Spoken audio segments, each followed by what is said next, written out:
তা আল্লাহর রাসূল মক্কায় ক্ষমতা নিলেন না কেন? মদিনায় গিয়ে নিলেন কেন?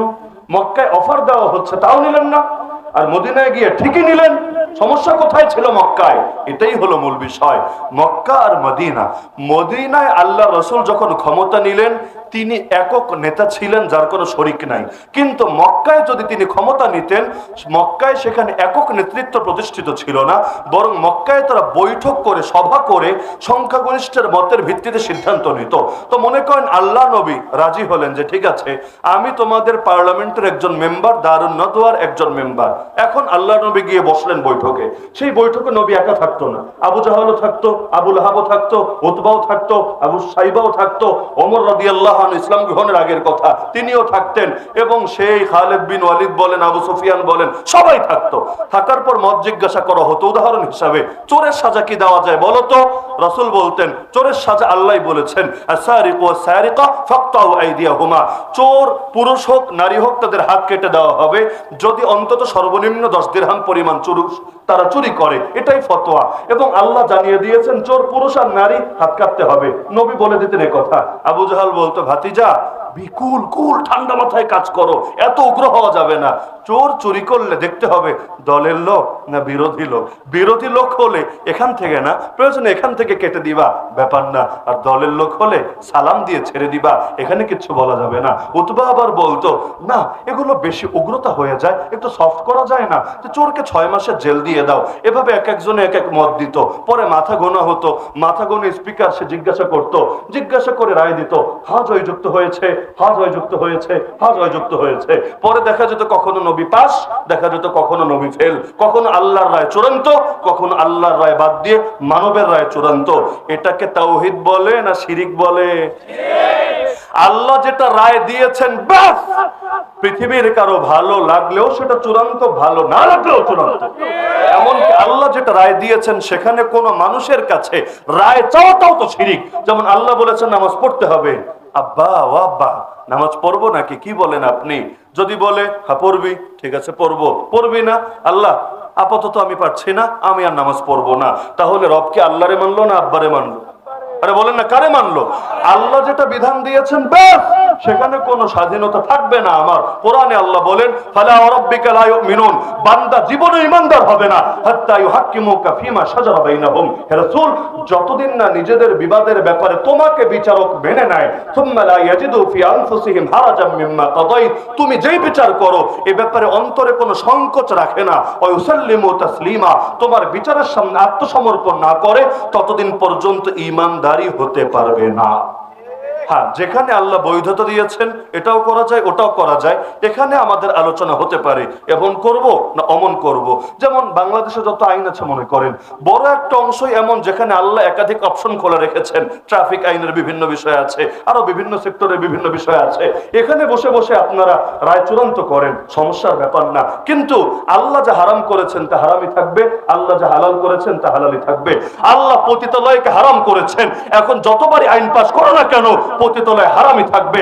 আল্লাহ তাআলা গান বাজনা অশ্লীলতাকে নিষিদ্ধ করেছেন, যতই এটাকে বৈধতা দেওয়া সিদ্ধ করো এটা নিষিদ্ধই থাকবে। আল্লাহ মদের বারকে নিষিদ্ধ করেছেন, হারাম করেছেন, এখন যতই টাকার বিনিময়ে লাইসেন্স বিতরণ করো যা হারাম তা হারামই থাকবে। আর আল্লাহ জিহাদকে হালাল করেছেন, হালাল না খালি ফরজ করেছেন। আল্লাহ খেলাফতের বিধান দিয়েছেন, আল্লাহ দিন কায়েমের কথা বলেছেন। এখন যতই এর উপর জঙ্গিবাদের ট্যাগ লাগাও, মৌলবাদের ট্যাগ লাগাও, যতই তোমাদের গায়ে অ্যালার্জি হোক, আরে চুলকাতে চুলকাতে যদি তোমাদের গায়ে রক্ত চলে আসে তবুও তোমাদের চুলকানি দেখে দেখে মুসলমান কিছুতে আল্লাহর বিধান ছাড়বে না। জেলে যাওয়া লাগলে জেলে যাবে, ফাঁসির দড়ি চলা লাগলে ফাঁসির দড়ি নিজের গলায় সাদরে বরণ করে নেবে। কিন্তু গালির ভয়ে, হামলার ভয়ে, মামলার ভয়ে আল্লাহ তীরের একটা বিধানও ছাড়তে পারবে না।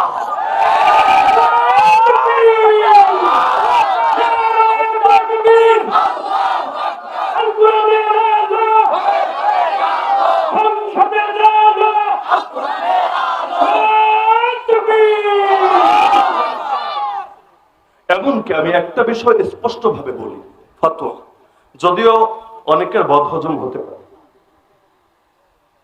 ইসলামের প্রতিনিধি যারা, যেমন এক উদাহরণ দিয়ে শুরু করি আরেক উদাহরণে গিয়ে শেষ করি। ফতোয়ার কিতাব আপনি খুললে স্পষ্ট ভাবে এই ফতোয়া লেখা পাবেন, কেউ যদি আলেম সমাজকে গণহারে গালি দেয়, গণহারে বুঝেন, এখন ব্যক্তিগত দোষের কারণে কোনো ব্যক্তিকে গালি দিল, এমন যদি হয় সেটা কবিরা গুনাহ। কারণ গালি জিনিসটাই কবিরা গুনাহ। হাদিসে আছে সিবাবুল মুসলিমি ফুসুকুন, মুসলমানকে গালি দেওয়া জায়েজ নাই, এটা ফাসিকি, এটা কবিরা গুনাহ। তাহলে ব্যক্তিগত দোষের কারণে যদি গালি দেয় সেটা কি হয়? কবিরা গুনাহ। কিন্তু ঢালাও যদি গালি দেয়, কেন? হুজুর দেখলে তার চুলকানি ওঠে, হুজুর দেখলে তার ভেতরে কেমন কেমন জানি লাগতে থাকে, কেন? হুজুররা নবীর ওয়ারিস, হুজুররা কোরআনের তরজমান, হুজুররা আল্লাহর দ্বীনের ধারক এবং বাহক। এ কারণে এক শ্রেণী আছে কিনা যে হুজুর দেখলেই তেলে বেগুনে জ্বলে ওঠে? আছে কিনা? তো এরকম চুলকানি নিয়ে কেউ যদি গণহারে আলেম সমাজকে গালি দেয়, ফতোয়ার কিতাবে আছে তার ঈমান নষ্ট হয়ে যাবে, বেঈমান হয়ে যাবে, মুরতাদ হয়ে যাবে। কেন? কারণ সে আলেমকে গালি দিচ্ছে কোনো ব্যক্তিগত দোষের কারণে না, আলেমকে গালি দিচ্ছে আল্লাহ এবং তার রাসূলের প্রতিনিধিত্ব করার কারণে। কথাটা এবার দ্বিতীয় উদাহরণে নিয়ে যাই। যারা দিন কায়েমের মেহনত করে এবং তাদের মেহনতের মধ্যে আপনি যৌক্তিক কোনো ভুল দেখাতে পারছেন না দলিল প্রমাণের আলোকে, দলিল প্রমাণের আলোকে, বুঝলেন? মানুষ হিসাবে ভুল তো ভাই আমারও হতে পারে, আপনারও হতে পারে। তো ভুল নিয়ে আপনি যদি কোনো আলোচনা করেন সেটা ভিন্ন বিষয়, কিন্তু ভুল নিয়ে আলোচনা না। কেন দিন কায়েমের কথা বলা হবে? কেন মানব রচিত মতবাদ, সেকুলারিজম বা নাস্তিকতা এগুলোকে বাদ দিয়ে আল্লাহর জমিন, আল্লাহর দিন কায়েম করা হবে? এজন্য গণহারে কেউ যদি দিন কায়েমের সৈনিকদের বা তাদের গোটা সমাজকে, গোটা অংশকে, গোটা দলকে যদি গণহারে গালিগালাজ করে, আগের ফতোয়ার সাথে এই ফতোয়া মিলান, সে ঈমানদার কোন যুক্তিতে থাকবে আমাকে বোঝান। কারণ সে বিরোধিতা করছে দিন কায়েমের চেতনার কারণে। আর দিন কায়েম করার নির্দেশ দিয়েছেন কে? কোরআনে স্পষ্ট আয়াত, আকিমুদ্দিন, দিন কায়েম করো।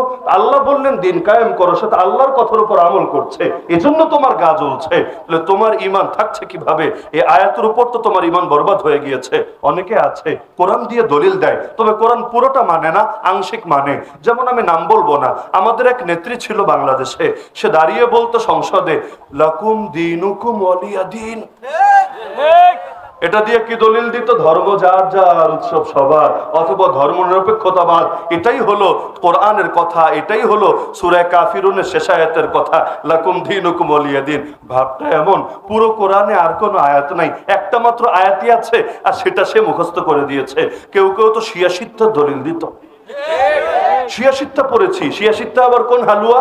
নাম বলতে বলতে বুখারী, মুসলিম, তিরমিজি বলতে বলতে মিশকাত শরীফের নামও বলে দিত। যদিও মিশকাত আবার শিয়াশিত্তা হলো কবে, ওটা ওর বাপ ওর 14 গোষ্ঠীও তো প্রমাণ করতে পারবে না কিয়ামতের আগ পর্যন্ত। তো শিয়াশিত্তা পরে কি শিখলা? শিয়াশিত্তা পরে কি শিখেছে? একটু পরে গান গেয়ে শুনিয়ে দেয় গোটা জাতিকে, এটাই শিখেছি। এটাই হলো শিয়াশিত্তার শিক্ষা। এরা যদি ধর্ম ব্যবসায়ী না হয়, ধর্ম ব্যবসায়ী কারে বলে? আজকাল তো দিনদারদেরকে গালি দেয় ধর্ম ব্যবসায়ী। আরে নির্বাচন আসলে যারা মাজারে মাজারে দৌড়ায়, আমার বাড়ি যেহেতু মাজারের পাশে, দেখি তো কোন নেতা কোন নেত্রী সারা বছর নামাজেরও খবর নাই, আর নির্বাচন আসলে আব্বার কাছে আম্মার কাছে দোয়া আনতে যায়। আসলে দোয়া বিষয় না, ফটোশুট করতে যায়, টেলিভিশনে সাক্ষাৎকার দিতে যায়, ক্যামেরা না থাকলে একটাও যেত না। মূল উদ্দেশ্য সবার ভোট কালেকশন করা। তো এই মাজারে মাজারে যারা থাকে সেখানে গঞ্জিকা সেবন করে, সিদ্ধি পাতা খেয়ে মেহনত করে এবং নারী পুরুষের ফ্রি মিক্সিং করে, আরো যত আকাম কুকাম আছে করে। এদেরও তো ভোট আছে, এই ভোটগুলোও তো লাগবে। তো সব জায়গায় গিয়ে সুশীলগিরি দেখায়। তো এই যে বিভিন্ন সময় ধর্মের নাম ব্যবহার করে, তাহাজ্জুদ নাকি একদিনও মিস হয় না, ফজরের পর ইয়াসিন নাকি ভুলেও বাদ যায় না। যদিও মানুষ গিয়ে গোটা রুম তন্ন তন্ন করে খুঁজেও বিদেশে কি কি জানি পায়, কিন্তু এই ইবাদতের কোনো চিহ্ন টিহ্ন নাকি খুঁজে পায় না। অদ্ভুত ব্যাপার স্যাপার। তাহলে তুমি রাত্রে কয়শো রাকাত তাহাজ্জুদ পড়ো, আর এটা বলার দরকারটা কি? তুমি কি ধর্মীয় রাজনীতি করো? যদি না করো, তোমার তাহাজ্জুদ এখানে টানার দরকার কি রে ভাই? তোমার লাকুম দীনুকুম ওয়ালিয়া দীন টানার দরকার কি? তোমার শিয়াশিত্তা টানার দরকার কি? এটাই তো ধর্ম ব্যবসা। তো ধর্মীয় রাজনীতি করবা না, তুমি ধর্ম দিয়ে দলিল দিবা কোন মুখে? এগুলো হতো নাকি হতো না? হতো নাকি হতো না? তাহলে আল্লাহ রসুল তিনি মক্কায় যদি ক্ষমতা নিতেন, শিরিকের সঙ্গে নেওয়া লাগতো। মদিনায় গিয়ে ক্ষমতা নিলেন, তাওহীদের সঙ্গে ক্ষমতা নিলেন। কি বুঝলেন? হক আর বাতিল একসঙ্গে মিলেমিশে চলবে, তাই না? নাকি হক আসলে বাতিল পালাবে আর বাতিলকে জিন্দা করতে হলে হককে মারতে হবে? যদি তোমরা চাও জমিনের মধ্যে ইসলামকে নিশ্চিহ্ন করবা, আরে আগে তো আমাদেরকে নিশ্চিহ্ন করতে হবে। কারণ একজন মুসলমানের ভেতরে যতদিন প্রাণ থাকবে সেই প্রাণে স্পন্দন থাকবে, তার ধমনীতে রক্ত প্রবাহিত হবে। আরে মুসলমান তার সর্বস্ব কোরবান করে হলেও, নিজের জানের বিনিময়ে হলেও, নিজের ফ্যামিলির বিনিময়ে হলেও আল্লাহর জমিন আল্লাহর দিনকে জিন্দা রাখার জন্য সর্বোচ্চ মেহনত করে যাবেই যাবে।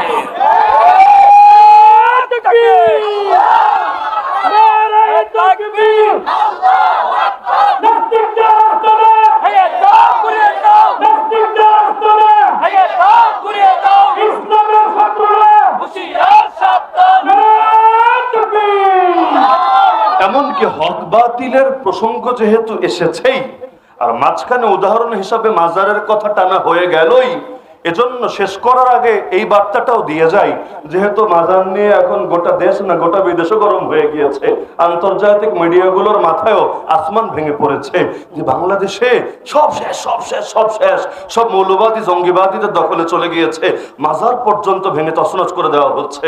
এমন রিপোর্ট আসছে নাকি আসছে না? আসছে নাকি আসছে না? এখন আসার পরে কেউ আবার অতি সুশীল হয়ে যাচ্ছে, কেউ আবার বেশি খেপাটে হয়ে যাচ্ছে। অথচ আমি মনে করি হক হলো এই দুইটার মাঝামাঝিতে।